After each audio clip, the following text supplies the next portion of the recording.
नमस्ते मित्रों, सभी को जय श्री राम।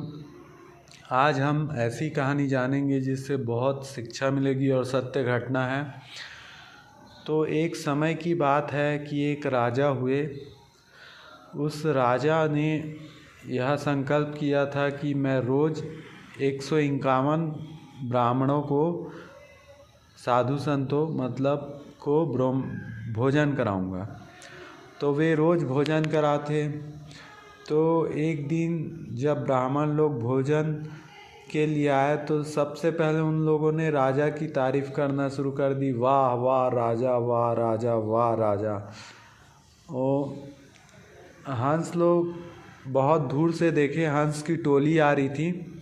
तो उन्होंने क्या देखा कि कुत्ते लोगों ने, जो साधु संतों के लिए भोजन बना था, कुत्ते लोगों ने उसको बिखेर दिया था और वहीं खा रहे थे उतने दूरी में। तो हंस लोगों ने सोचा कि चलो क्यों ना हम भी इनके साथ खाने लगें। तो वो टोली आके खाने लगी। फिर कुछ नौकर लोगों ने देखा, अरे यहाँ तो हंस लोगों की टोली आ गई है, खाने लगे हैं भोजन। तो तुरंत राजा को जाकर संदेश दिए। तो राजा जो थे वो क्रोध में आके 3-4 हंसों को मार डाला। फिर उसका जो हंस का एक मेन राजा था वो बोला, ए रुको, क्यों ऐसा मार रहे हो करके। तो फिर उसके बाद राजा रुक गया, बोला कि इसने क्या गुनाह किया है। इन्होंने जो कुत्ते ने बिखेर दिया था उसी जगह के भोजन को उन्होंने खाया है। क्या ये भोजन को आपके ब्राह्मण खाते। तो उनको बड़ा दुख लगा और वो पश्चाताप करने के लिए बहुत जगह घूमे, लेकिन फिर वो एक गुफा में गए जहाँ रैक मुनि करके बहुत ब्रह्मज्ञानी संत थे, वो मिले गुफा में। तो गुफा में वो गए तो एक छोटा सा था घुसने का, उसमें घुसे तब रैक मुनि मिले जो कि एकदम चमक रहे थे। उनकी ऑरा बहुत ही तीव्र थी और वो ध्यान में मस्त थे। फिर वो भी बैठ गए थोड़ा देर।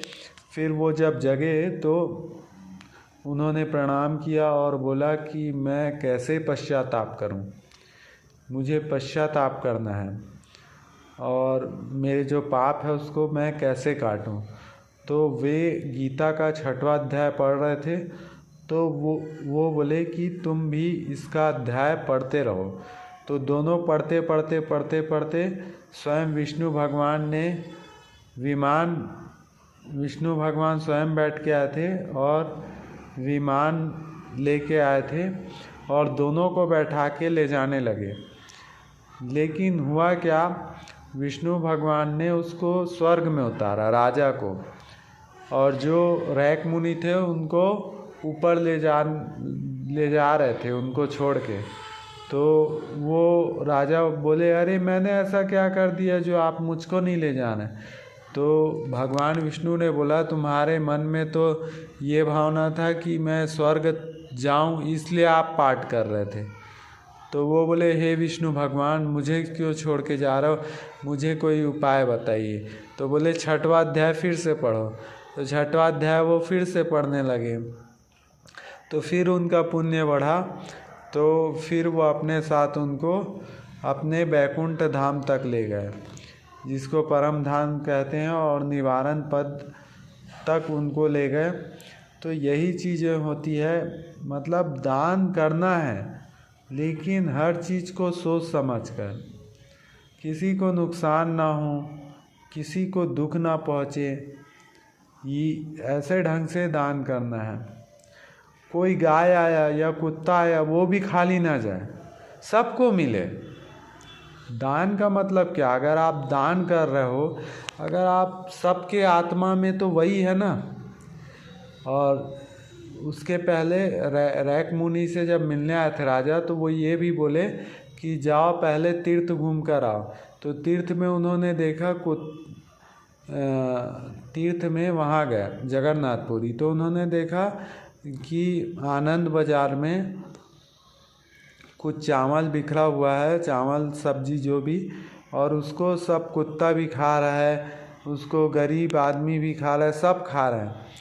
तो एक साथ उन्होंने खाते देखा, तो फिर ये सब देखा पर उनको समझ में नहीं आया। फिर रैक मुनि के पास आए, तब रैक मुनि ने कहा तुम में जो आत्मा है वही आत्मा सब में है और सब में समान रूप से भगवान है, तो आप किसको गलत सोच रहे थे, तो ये आपकी गलती थी बोले।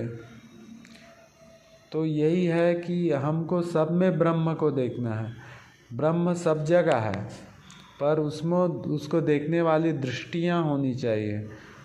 जैसी दृष्टि वैसी सृष्टि, जैसे आप देखेंगे वैसी सृष्टियाँ बनने लगती है। तो इसलिए ये मनोमय जगत है, आपको भजन भक्ति करते हुए आगे पहुंचना है और किसी को दुख नहीं पहुंचाना है। सत्य धर्म में लगकर अपने भारतीय संस्कृति का प्रचार प्रसार करना है एवं सनातन धर्म का प्रचार प्रसार करना है।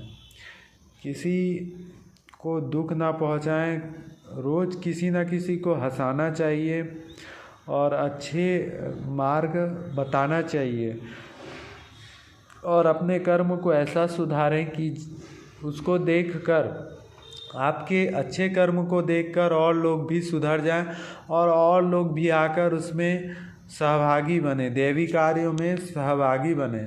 ऐसा कार्य करें, मतलब आपका जो कार्य है वो उसको देखकर ही लोग आ जाएं, ऐसा होना चाहिए आपका कार्य। आप भजन करें तो ऐसा भजन करें कि आपको देख के कई लोग भजन में आए। मतलब आप पहले बदलें, युग, कई लोग बोलते हैं हम बदलेंगे युग बदलेगा, तो पहले हमको बदलना है फिर युग को बदलना है। तो अपने आप को पहले परिवर्तन लाए, अपने जीवन में परिवर्तन लाए। केवल पढ़ने बस से नहीं होगा, अपने जीवन में परिवर्तन लाएं, पढ़ें और उसको अपने जीवन में उतारें, फिर लोगों को ज्ञान दें और सेवा का कार्य में लगे रहें, जिससे कि दूसरे लोग भी देखें, सीखें और बच्चों को भी सिखाएं। तो अच्छे कर्म, सत्कर्म करना ही ईश्वर की पूजा है। तो अच्छे कर्म करते रहें, कभी पीछे ना हटें। भले आप धर्म के लिए आधा एक घंटा समय निकालें, लेकिन अवश्य निकालें।